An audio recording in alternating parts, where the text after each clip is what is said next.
Halo, halo, assalamualaikum warahmatullahi wabarakatuh. Apa kabar Anda semua? Semoga selalu dalam keadaan sehat walafiat. Kembali berjumpa dengan kami dari Forum News Network. Saya Hersmono Arif. Dan saya Agi Beta, senang sekali menjumpai Anda kembali. Mas Hersu, apa kabarnya nih?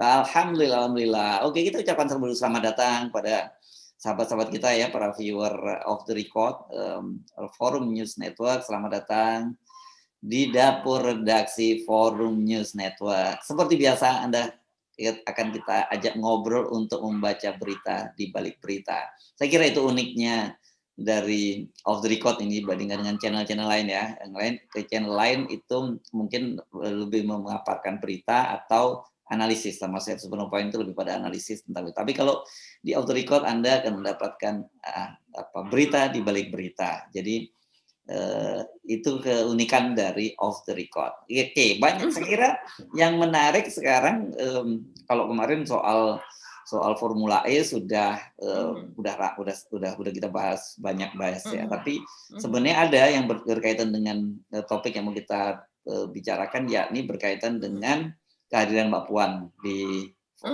Formula E ya kan gitu ya. Mbak Puan yang katanya kadang-kadang mau dipasangkan dengan Pak Anies Baswedan. Kenapa? Karena ini memang ada pertarungan di internal kandang banteng lawan ada celeng gitu ya. Ini celengnya tadinya juga dari kandang banteng.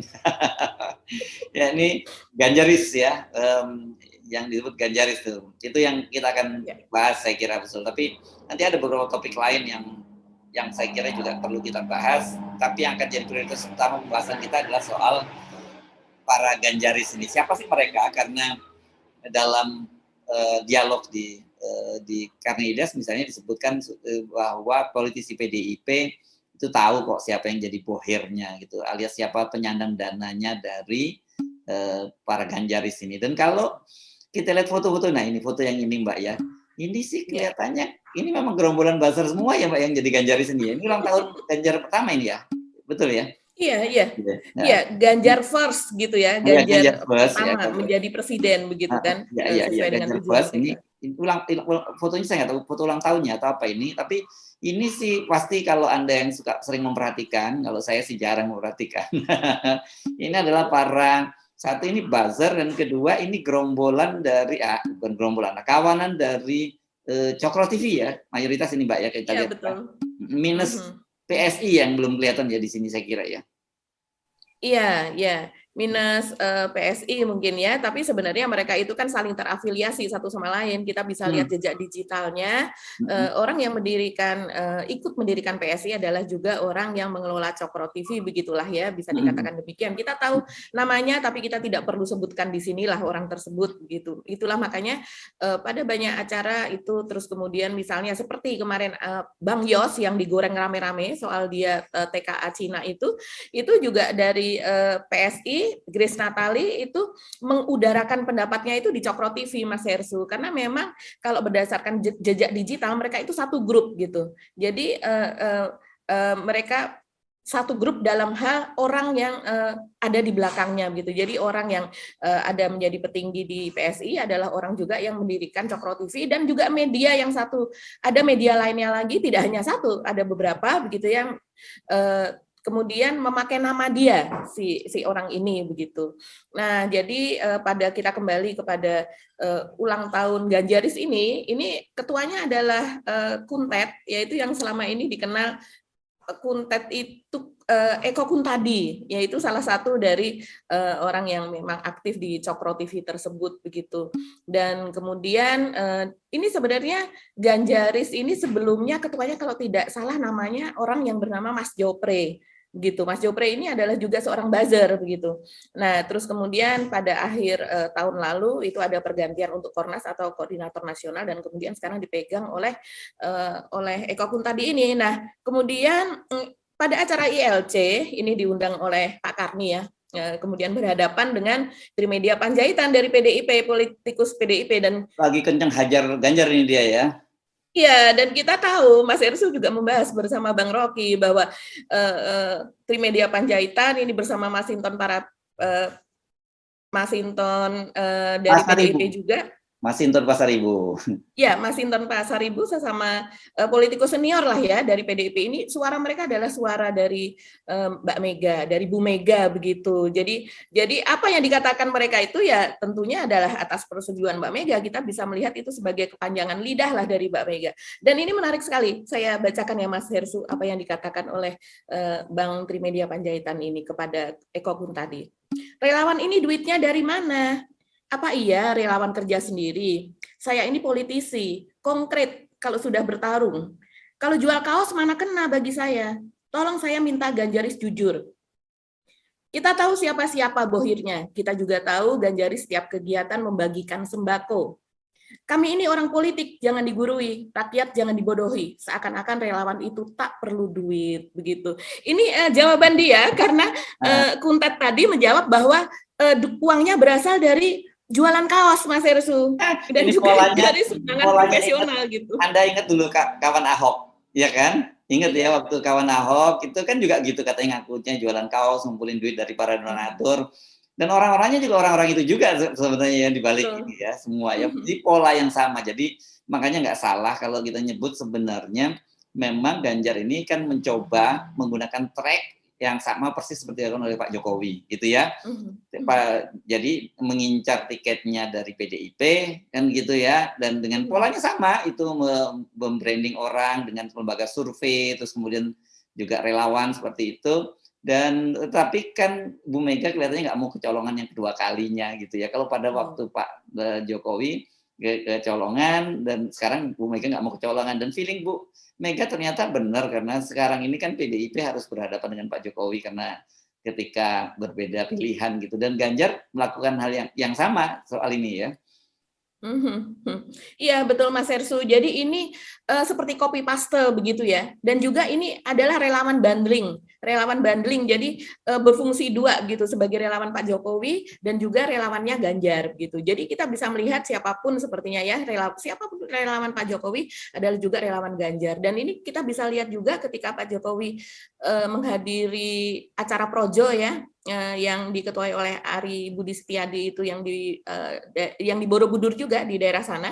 Dan kemudian apa yang dikatakan Pak Jokowi itu kan tersirat bahwa yang ojo ke susu itu, dan kemudian di situ ada Ganjar bahwa mungkin orangnya ada di sini. Dan kemudian Ari Budi Setiadi ini datang pada acara KIB yaitu kemarin ya. Nah, di situ saja kita sudah melihat bahwa Ari Budi Setiadi ini sepertinya sejajar loh dengan ketua-ketua partai. Jadi memang ada partai relawan begitu. Jadi ada partai di sini dikomandani oleh Projo lah itu sebagai relawan yang besar ya, karena dia juga duduk di pemerintahan kan Ari Budi Setiadi ini begitu. Nah, Wakil Menteri ya dia ya. Iya, dia adalah Wakil Menteri apa desa ya kalau tidak salah ya. Ya, Menteri Desa, betul. Jadi ya memang sangat strategis posisi dari Ari Budi Setiadi ini, makanya ketika ada rencana deklarasi Jokowi 3 periode oleh para aparatur desa, kemudian dia juga hadir juga di acara tersebut, orang lalu melihatnya, wah ini ya, ternyata tidak hanya dari BUMN saja, jadi komisaris BUMN saja yang kemudian menyambi begitu bekerja politik, tapi juga yang namanya ini juga menyambi, karena dia punya kewenangan di desa. Dan kemudian selain Ganjaris ini juga memang ada banyak deklarasi-deklarasi di tingkat desa, Mas Hersu, begitu. Jadi kita tahu pada tanggal 4 kemarin pada hari Sabtu itu diklaim ada sekitar 25.000 aparatur desa yang kemudian melakukan deklarasi di Jepara.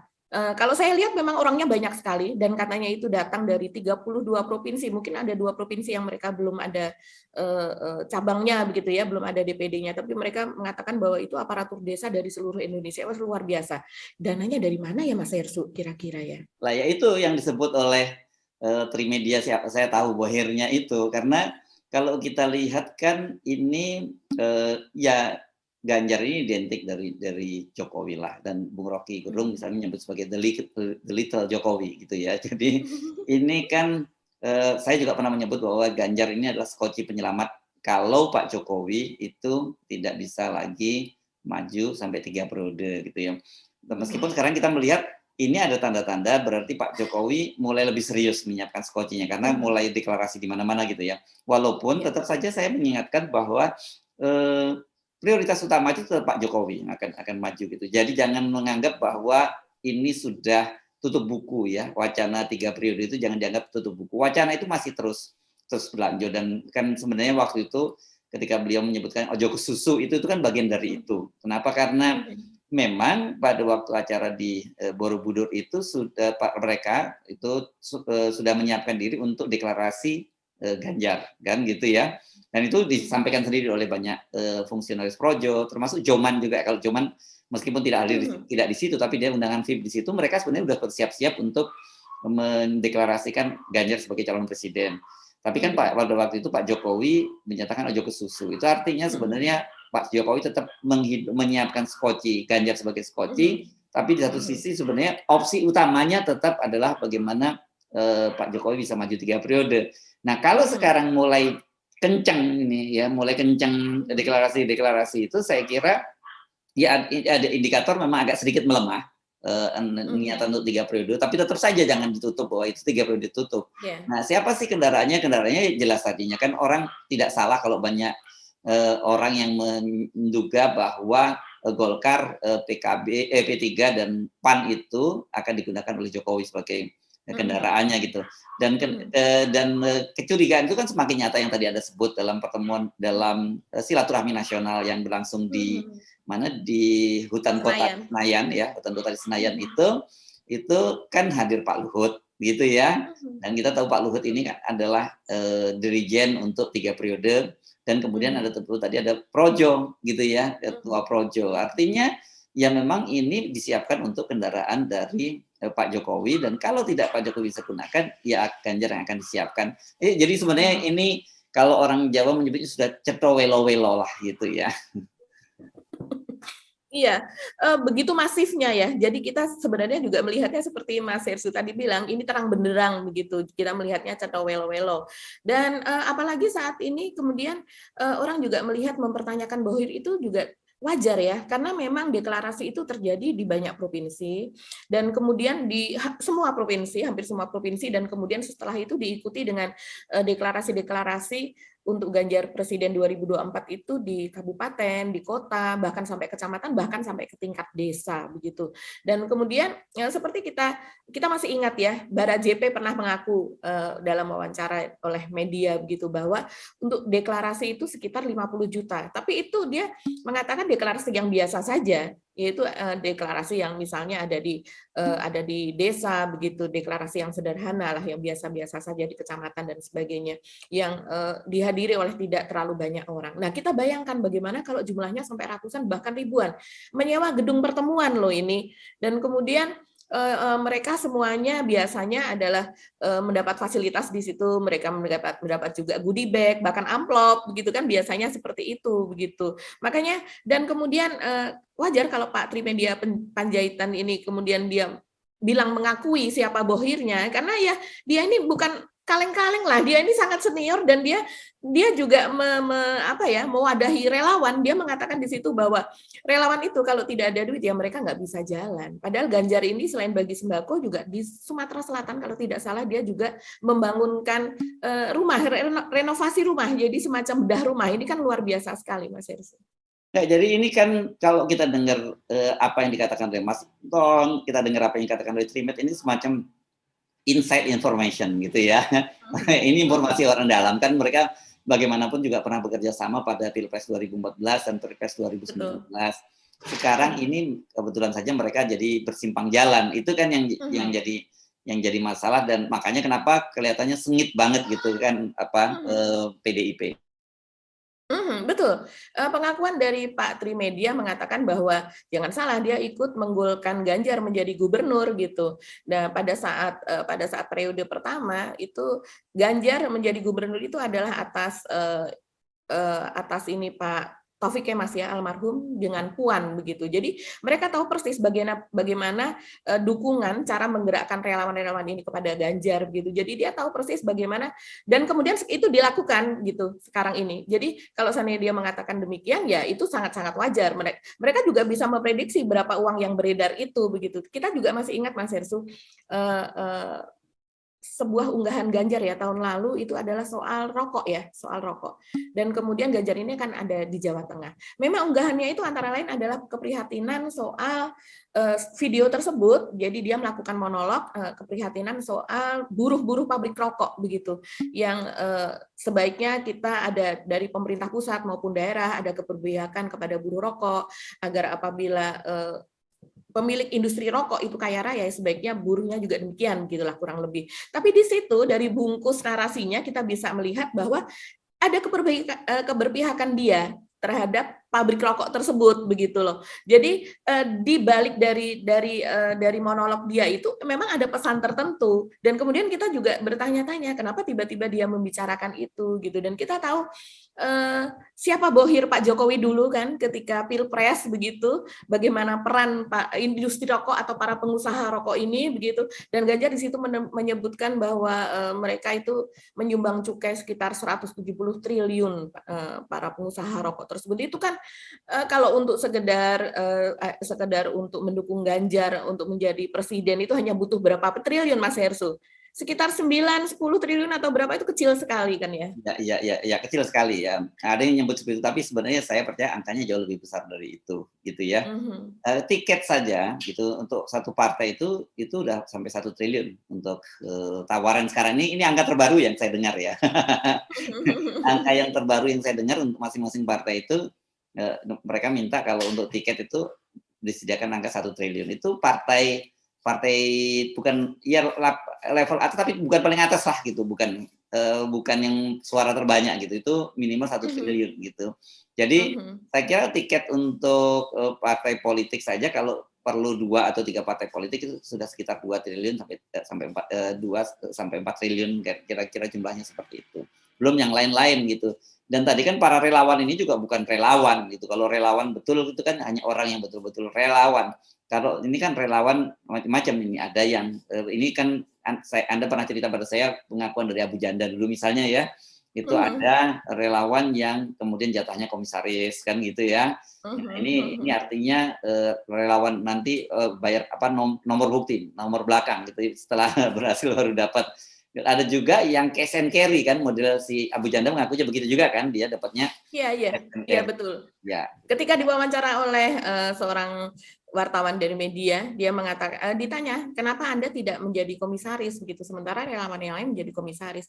Ya relawan yang menjadi komisaris itu adalah mereka-mereka yang memang selain terlibat dalam tim sukses yang betul namanya mungkin tercantum di situ juga begitu, dan mereka itu ya ikut berdarah-darah gitu istilahnya, dan mereka ketika itu tidak dibayar seperti dirinya dan temannya begitu, yang kemudian dan itu bayarannya besar begitu, dia mengakui demikian gitu untuk menjadi buzzer dari Pak Jokowi pada tahun 2019 lalu begitu. Jadi wajar kalau seandainya saya tidak menjadi komisaris. Nah, sekarang kita tahu komisaris per bulannya ada yang sekitar ya 50 juta, ada yang 100 juta, ada yang 200 juta, bahkan ada yang lebih. Nah, seperti Ahok begitu kan miliar ya.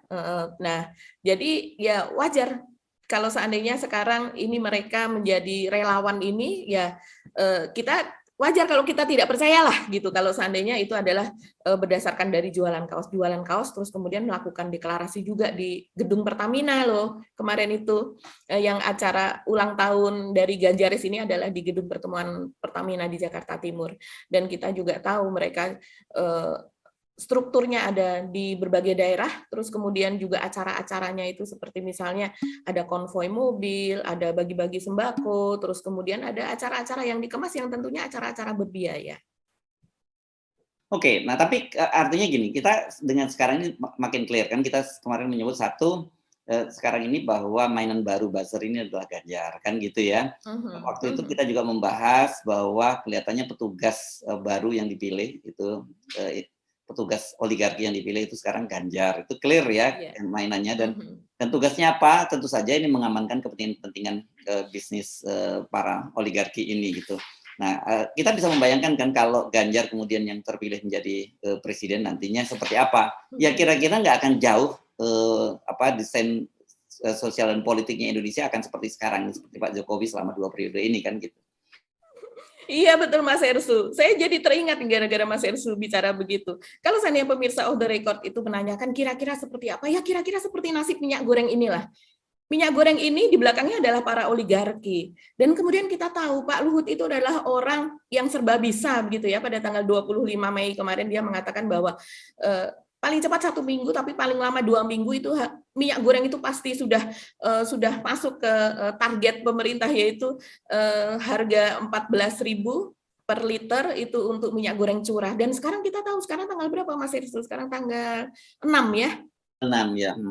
Sekarang tanggal 6 Juni, artinya hanya tinggal 1-2 hari saja itu target 2 minggu dari sejak dinyatakan pada tanggal 25 Mei itu gitu. Besok mungkin sudah deadline, sudah 2 minggu, dan mana kenyataannya begitu, harga minyak goreng masih tinggi. Dan itu tidak hanya Pak Luhut yang mengatakan, tapi Pak Jokowi secara resmi kan mengadakan jumpa pers, dia mengatakan bahwa kuncinya dia sudah tahu, saya sudah tahu ini kuncinya. Nah kuncinya ini memang bisa diterjemahkan saya tahu siapa orangnya, mafianya, terus kemudian mampatnya minyak goreng ini ada di mana, distributor ataukah masih di pabrik atau bagaimana begitu.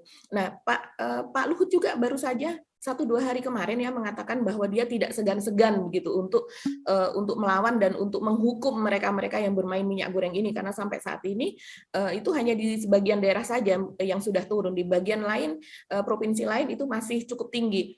Nah, kita tahu yang bermain adalah oligarki. Tadi Mas Ersu mengatakan kalau seandainya didukung oleh oligarki, apalagi oligarki yang sangat kompak begitu ya, yang mungkin di Indonesia ini adalah mereka-mereka yang ada di papan atas gitu dalam 10 besar terkaya di Indonesia. Ya inilah yang terjadi pada minyak sawit ini begitu. Bahkan Pak Luhut pun sepertinya kewalahan untuk melawannya begitu. Walaupun itu sebenarnya juga saya yakin adalah teman-teman atau Pak Luhut juga mengenalnya sebagai sesama pengusaha. Dan Tumanggor kita tahu yang dari dari Wilmar itu ternyata adalah juga kawan dekat Pak Luhut juga begitu. Iya, jadi gampang kok membayangkan kalau Anda tanya, kira-kira nanti seperti apa. Satu, ya kalau mau lihat Indonesia itu nanti di bawah Anjar dia seperti di bawah pemerintahan Pak Jokowi. Ini pasti nggak akan berubah karena pola dia untuk mendaki kekuasaan pun juga persis template-nya Pak Jokowi gitu. Hanya saya sebut tadi kan gagal karena Ibu Megawati udah ngerti lah cara seperti itu. Yang kedua, ya kalau kinerja Anda lihat saja Jawa Tengah gitu ya, seperti apa Jawa Tengah kan gitu kan. Iya, betul. Jawa Tengah sebagai provinsi dengan banyak daerah miskin gitu ya, sebutan miskinnya miskin akut atau miskin kronis semacam itu begitu. Tapi malah justru bertambah ini daerah miskinnya. Begitu juga yang peristiwa terakhir yaitu banjirop yang ternyata itu karena pembangunan tidak berpihak kepada lingkungan. Ya, menurut Walhi itu adalah karena pembangunan daerah pesisir di sana yang masif tambah masif, padahal itu sudah diperingatkan begitu. Sehingga banjirop, dan sudah diperingatkan juga oleh Bu Megawati begitu. Nanti kalau itu terjadi Ganjar nangis-nangis begitu kan kata Bu Mega, dan ternyata apa yang dikatakan Bu Mega itu ternyata betul begitu ya. Jadi tidak ada antisipasi terhadap hal itu karena mungkin yang dihadapi adalah pengusaha-pengusaha Mas Ersu. Daerah pelabuhan di Semarang itu kan salah satu pelabuhan besar di Indonesia selain Surabaya, Jakarta, itu pelabuhan perdagangan terbesar dari sejak zaman komunis dulu sampai sekarang begitu ya. Dan tentunya di sana juga adalah tempat para oligarki ini mereka untuk mengekspor, mengimpor dan sebagainya begitu. Memang dan mereka melakukan pembangunan yang terus masif dan memang diperlukan. Nah, ini keberpihakan pemimpin daerah untuk menjaga lingkungan yang akibatnya kalau itu tidak dijaga, maka akan terkena ratusan bahkan ribuan orang yang terdampak di sekitarnya. Seperti yang terjadi kemarin, di mana kendaraan itu berjalan bersama kapal. bisa bertemu dengan kapal saking tingginya airop yang masuk ke wilayah darat. Ya, ini believe it or not atau bisa masuk sebenarnya museum record gitu ya. Karena kan betul Pak Jaya orang Semarang, itu mesti layak itu ada perahu bisa berbagi jalan dengan truk, dengan bus gitu ya. Saya tadinya negara-negara yang maju dalam pengelolaan banjirnya saja, seperti katakanlah Belanda itu, Amsterdam gitu ya. Yang saya lihat itu nggak ada namanya kendaraan itu bisa berbagi jalan antara perahu dengan mobil. Yang ada itu di jalan itu ya kendaraan biasa, sepeda, banyak kan sepeda. Terus ke perahu-perahunya itu berjalan di kanal-kanal kan gitu kalau di Amsterdam kan ya. Di Semarang ini luar biasa gitu, bisa berbagi jalan gitu antara perahu dengan kendaraan-kendaraan biasa gitu. Ini keren memang Ganjar menurut saya mengelola wilayah. Iya, padahal itu sesuatu yang bisa diprediksi, Iya sesuatu dong. yang bisa diramalkan karena ini berkaitan dengan teknologi, berkaitan dengan sedimentasi, berkaitan dengan abrasi dan sebagainya. Sesuatu yang bisa dihitung secara teknis sehingga ada mitigasinya begitu. Nah, sekarang bagaimana dengan kalau Ganjar menjadi presiden dan kemudian seluruh Indonesia begitu ya, mitigasinya bisa kacau ini Mas Ersu kalau melihat hal semacam itu. Begitu juga dengan penduduk miskin, kan harusnya ada mitigasinya. Ya mitigasi saya ingat kemarin kan soal Formula E itu ternyata tanpa pawang juga nggak ada hujan gitu. sebenarnya bisa kita. Jadi kalau basisnya sains gitu ya semua itu bisa kita selesaikan. Tapi kan kita masih cara berpolitik kita aja masih sangat primitif gitu ya. Masih saling bully membuli, kemudian orang itu pemilih itu berdasarkan lebih pada pilihan-pilihan yang sentimental gitu kan. Orang seperti milih pada Pak Jokowi itu kan dulu karena keren ya Pak Jokowi kayak gue banget gitu kan. Orang memilih itu bukan karena karena kualitas seseorang gitu atau yang kita sering sebut kapasitasnya, kapabilitasnya, tapi lebih memilih pada orang-orang yang bisa kesannya lebih dekat seperti merakyat seperti kita, padahal realitas nggak seperti ini. Nah, saya kira kita bisa membayangkan kalau nanti Ganjar terjadi, dan kita perlu mengingatkan bahwa lihat modusnya kelihatannya ini mulai gaspol ini ya, Ganjar Pranowo ya, tim suksesnya ini ya. Iya Mas Hersu, saya juga melihat demikian sama dengan Mas Hersu. Saya melihatnya ini gaspol betul. Karena deklarasi ini terjadi tidak hanya tiap bulan ya, bahkan hampir tiap minggu karena sampai ke pelosok-pelosok desa. Jadi pergerakannya sangat masif, begitu juga seperti Pak Trimedia tadi mengatakan bagi-bagi sembako begitu ya. Karena sahabat Ganjar, kemudian teman Ganjar, relawan Ganjar seperti Ganjaris ini tadi, Des Ganjar yaitu desa relawan desa untuk Ganjar disebutnya Des Ganjar itu kan mereka memiliki bawahan gitu atau level tingkat bawah itu sampai ke desa-desa sampai ke kampung-kampung begitu, dan ini sangat-sangat masif. Saya tidak membayangkan ini Jawa Tengah yang dalam kondisi sekarang itu perlu penanganan gitu ya, karena penanganan yang sangat khusus karena masih banyaknya ketertinggalan dibandingkan daerah lain, sementara gubernurnya sangat sibuk, disibukkan, walaupun yang sibuk adalah relawan, tapi gubernur juga keliling ya ke berbagai daerah. Tapi ini artinya adalah secara pikiran saya yakin itu akan sangat sibuk untuk mencalonkan diri pada 2024 nanti. Ya. Gitu. Nah, jadi artinya apa yang bisa kita simpulkan ini semakin jelas ya perpecahan antara Pak Jokowi dengan Ganjar dengan Ibu Megawati ya. Dan ini mesti Ibu Megawati pasti paham lah, ini serius ya, ini lawan yang dihadapi gitu. Dan wajar kalau kemudian muncul kemarahan seperti kita lihat dari Mas Hinton Pasaribu dan juga dari Trimedia Panjaitan ya yang menyerang Ganjar itu. Kenapa? Karena bagaimanapun juga ini saya kira buat Bu Mega ini kan pertarungan terakhir lah.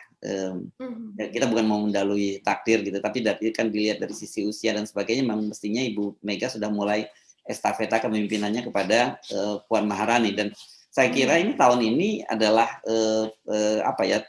itu tahun-tahun di mana tongkat estafet itu harus diserahkan kepada Puan Maharani, dan antara lain caranya adalah bagaimanapun Puan Maharani harus masuk dalam sirkulasi elit kepemimpinan nasional kan gitu. Tapi dengan hadirnya Ganjar dan perlawanan Pak Jokowi ini ya ini bisa terancam, karena ya jujur bahwa kita boleh sering kita mendinai apa yang disampaikan oleh lembaga-lembaga survei, tapi sebenarnya secara kasat mata kita bisa melihat bahwa memang kalau Mbak Puan dihadap-hadapkan dengan Ganjar dengan pertarungan bebas ya agak berat gitu ya situasinya ya. Kenapa? Karena memang ya Ganjar jauh lebih populer dibandingkan Mbak Mega. Jadi ini Mbak Puan ya. Jadi ini memang kerja keras buat PDIP yang menghadapi Ganjar. Ini kan pertarungan apa ya? Ini perang saudara kan Mbak ya sebenarnya ya. Jadi jurus-jurusnya mereka udah saling tahu. Jadi padahal kan biasanya dulu kita dikasih tahu satu guru satu ilmu kan. dilarang saling saling mendahului gitu. Nah, yang terjadi ini kan Ganjar membalap Puan dalam situasi semacam ini dan kemudian didukung oleh Pak Jokowi. Wajar kalau kemudian PDI sangat kesal soal ini. Iya, betul Mas Ersu. Dan ini memang betul akan menjadi sangat berat dan kemudian juga kita harus paham, kita harus waspadai bahwa dengan dihibahkannya gitu ya dalam tanda kutip relawan-relawan Pak Jokowi dan juga buzzer-buzzer Pak Jokowi sebelumnya kepada Ganjar yang tadinya mereka bekerja untuk Pak Jokowi saja, sekarang mereka merangkap bekerja untuk Ganjar ini, maka keterbelahan akan semakin dalam. Kalau saya sih melihatnya ke depannya akan seperti itu. Kita harus betul-betul kita melihat setiap gerakan mereka, terus kemudian narasi mereka, framingnya mereka karena mereka cukup profesional saya lihat bisa membuat keterbelahan di Indonesia demikian dalam. Selain melalui Islamofobia, selain juga melalui rasisme antar agama ya, dibuat perpecahan antar agama, terus kemudian juga antar suku dengan narasi-narasi di medsos gitu yang kemudian diyakini sebagai kebenaran oleh para followernya mereka begitu. Dan ini apa yang terjadi 2019 bahkan mungkin akan lebih dahsyat lagi pada 2024 ini. Nah, tapi kalau kita baca peta hari ini ya, kita baca peta hari ini pertempuran yang lebih sengit itu sebenarnya antara kubu para buzzer dengan PDIP ya. Nah, hari-hari ini ya dalam pekan ini yang paling besar. Jadi dan kemudian ada juga di sini oposisi. Nah, minimal sekarang ada segitiga lah gitu ya. Iya. Karena gini Mas Ersu, kalau Pak Jokowi dan pengamat-pengamat juga tahu itu, buzzer-buzzernya adalah buzzer-buzzer berbayar kan dari 2019 dan kemudian sekarang mungkin yang berbayar dalam bentuk lain gitu ya, ada sumber dana lain itu adalah relawan. Tapi kalau buzzer ini kan memang buzzer politik begitu yang berbayar. Dan kemudian kita tahu dari pihak PDIP relatif adalah buzzer organik. Ya. Saya sih tidak melihat ada paman gitu ya, paman yang kakak pembina atau kakak pembina ya. Iya, kakak pembina gitu. Iya, yang kemudian mengorganize si buzzer-buzzer ini begitu. Itu di PDIP makanya sekarang yang melawan adalah ya seperti Demokrat juga yang melawan misalnya Demokrat Andi Arief gitu. Di PDIP yang melawan adalah Masinton, Trimedia, terus kemudian ya yang lain ya yang pada aktif di medsos begitu juga aktif di lapangan begitu. Mereka adalah para aktivis tadinya gitu. Jadi sebenarnya mereka ini melawan antara buzzer melawan aktivis begitu. Ya ini makin seru ya permainannya, tapi tetap saja positioning kita adalah siapapun mereka, apakah itu Puan, apakah itu Ganjar ataupun Anies bergabung di situ, kalau mereka tidak bicara soal 0%, kita juga akan jadi lawan mereka semua gitu ya. Positioning ini kita jelas, kita tetap 0%. Okay. Demokrasi adalah 0%. Demokrasi dimulai dari 0%. Kalau Eko pun tadi menyatakan bahwa dia nggak mau kayak di pom bensin dimulai dari 0%, presidennya dari 0 dulu gitu. Kita justru ingin memulai dari 0 karena kejujuran simbolnya adalah 0 ya Mbak ya. Oke, kita mesti mengakhiri perbincangan kita Mbak Agi. Satu topik saja tentang Ganjar Pranowo. Jadi sekarang kita tahu buzzernya siapa dan bohirnya juga siapa kan gitu ya. Terima kasih, sampai jumpa lagi. Saya Ersbun Arif. Dan saya Agi Beta, tetap selalu 0%. Wassalamualaikum warahmatullahi wabarakatuh. Waalaikumsalam warahmatullahi wabarakatuh.